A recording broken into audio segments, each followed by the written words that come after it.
This chapter is called The Mysterious Santa Claus.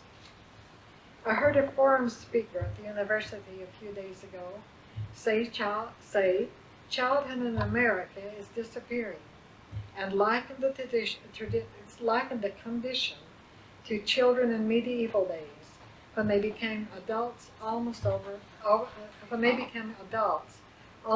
soon as they could talk. Today, through television, children are introduced to all the mysteries of adulthood at the same early age. This was an interesting observation for me, since I have been fond of saying that childhood has been discovered since I was a child. There was nothing but mysteries, as I remember. We were pretty much in the dark about everything, from the fact that a new baby was expected in the family to going on a trip almost until we were on our way. If we asked a question, the answer was almost always, well, wait till you're old enough to understand. And I used to resent this. On the other hand, there was very little tampering with those wonderful illusions of childhood, like fairy stories and Santa Claus. I was old enough to have confronted the fuzzy notion of the size of the world out there with the logistics of one man and 8 tiny reindeer covering it in just one night. But I didn't take it any further than just to wonder.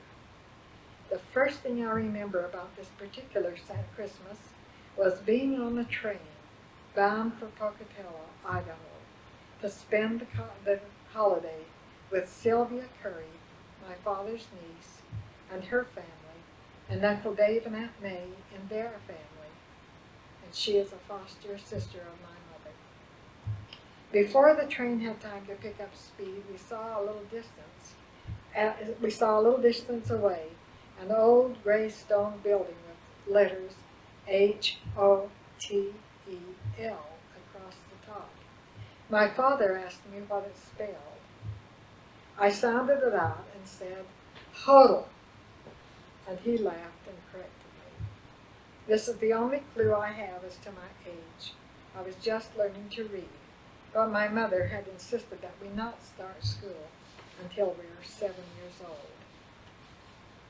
I remember much of this trip, as it was like trips usually are, mind stretchers, journeys into new and unfamiliar things. There was, first of all, when we arrived at Sylvia's place, 2 big dish pans sitting on a trunk in sort of a cleared-out playroom. One was heaped up full of sugar cookies. The other was heaped up full of popcorn balls, all free for the taking. But we had that warning raised eyebrow from my mother that dampened our behavior. There was the well-intentioned effort of a neighbor boy to give a magic lantern show. It didn't work. I remember all of us being taken to my very first motion picture show. I have no idea what it was all about, but I can still see that wistful young man looking far off toward the distant hills and the wind blowing his hair. So sad. Uncle Dave was a machinist in the railroad shop, so we were taken there. I remember seeing all those iron filings on the floor like wood filings when my father claimed a piece of lumber. I had some of those filings among my treasures for many years. Mostly there was Christmas, the real reason for our being there. And it was Christmas Eve. All of the children were huddled in the kitchen at Aunt May's place, and all of the grown-ups were in the front room trimming the tree, wrapping gifts, and from sounds through the door, having a good time. Now I have to tell you about Uncle Dave. I loved him. I feared him. I had a spider-fly relationship with him. I didn't dare to go close, but I couldn't stay away. He could never be ignored. He was cut out of another piece of cloth from any other grown-up I knew except Aunt May. Both were gentle, fun-loving, alive, and rather intense people. Most of all, they never ignored us children. It was another world when they were around.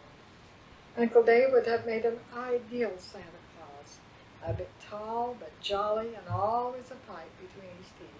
and always for me a sense of the mysterious about him. But he thankfully did not become an imitation Santa Claus. He left him intact for us. After what seemed like it would never end, suddenly it did end, and the door to the living room burst open. Uncle Dave, in 2 steps, ran across the kitchen, out the back door, yelling, "There he goes!"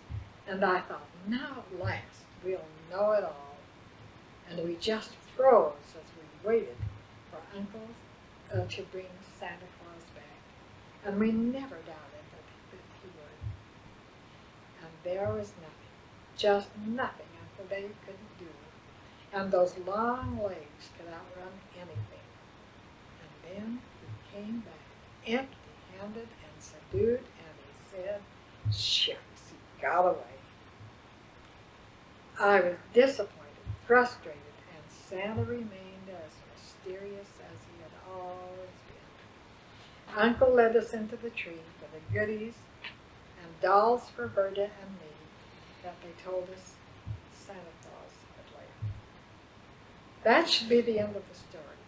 All good things have to end, and you go back to your familiar world.